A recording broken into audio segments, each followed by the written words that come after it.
Exodus chapter 9.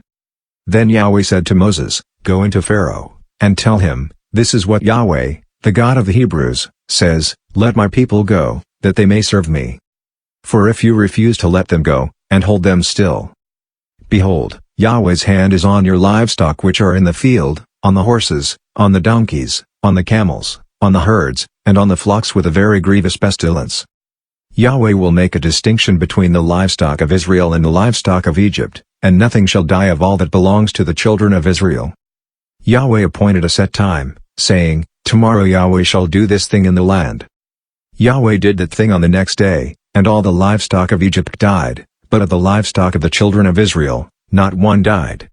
Pharaoh sent, and, behold, there was not so much as one of the livestock of the Israelites dead.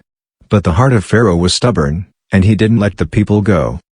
Yahweh said to Moses and to Aaron, "Take handfuls of ashes of the furnace, and let Moses sprinkle it toward the sky in the sight of Pharaoh.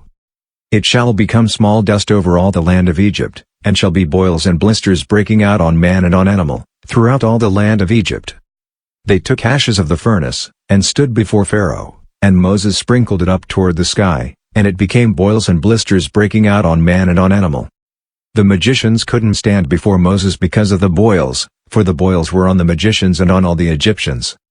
Yahweh hardened the heart of Pharaoh, and he didn't listen to them, as Yahweh had spoken to Moses.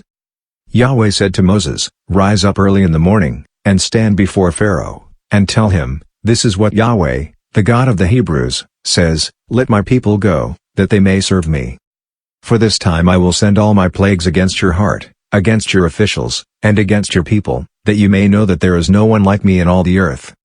For now I would have stretched out my hand, and struck you and your people with pestilence, and you would have been cut off from the earth. But indeed for this cause I have made you stand, to show you my power, and that my name may be declared throughout all the earth. Because you still exalt yourself against my people, that you won't let them go. Behold, tomorrow about this time I will cause it to rain a very grievous hail, such as has not been in Egypt since the day it was founded even until now. Now therefore command that all of your livestock and all that you have in the field be brought into shelter. The hail will come down on every man and animal that is found in the field, and isn't brought home, and they will die." Those who feared Yahweh's word among the servants of Pharaoh made their servants and their livestock flee into the houses. Whoever didn't respect Yahweh's word left his servants and his livestock in the field. Yahweh said to Moses, "Stretch out your hand toward the sky, that there may be hail in all the land of Egypt, on man, and on animal, and on every herb of the field, throughout the land of Egypt."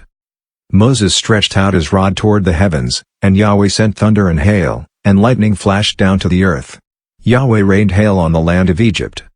So there was very severe hail, and lightning mixed with the hail, such as had not been in all the land of Egypt since it became a nation. The hail struck throughout all the land of Egypt all that was in the field, both man and animal, and the hail struck every herb of the field, and broke every tree of the field. Only in the land of Goshen, where the children of Israel were, there was no hail. Pharaoh sent and called for Moses and Aaron, and said to them, "I have sinned this time. Yahweh is righteous, and I and my people are wicked. Pray to Yahweh, for there has been enough of mighty thunderings and hail. I will let you go, and you shall stay no longer."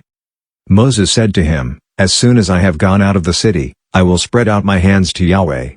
The thunders shall cease, and there will not be any more hail, that you may know that the earth is Yahweh's. But as for you and your servants, I know that you don't yet fear Yahweh God." The flax and the barley were struck, for the barley had ripened and the flax was blooming. But the wheat and the spelt were not struck, for they had not grown up. Moses went out of the city from Pharaoh, and spread out his hands to Yahweh, and the thunders and hail ceased, and the rain was not poured on the earth. When Pharaoh saw that the rain and the hail and the thunders had ceased, he sinned yet more, and hardened his heart, he and his servants. The heart of Pharaoh was hardened, and he didn't let the children of Israel go, just as Yahweh had spoken through Moses.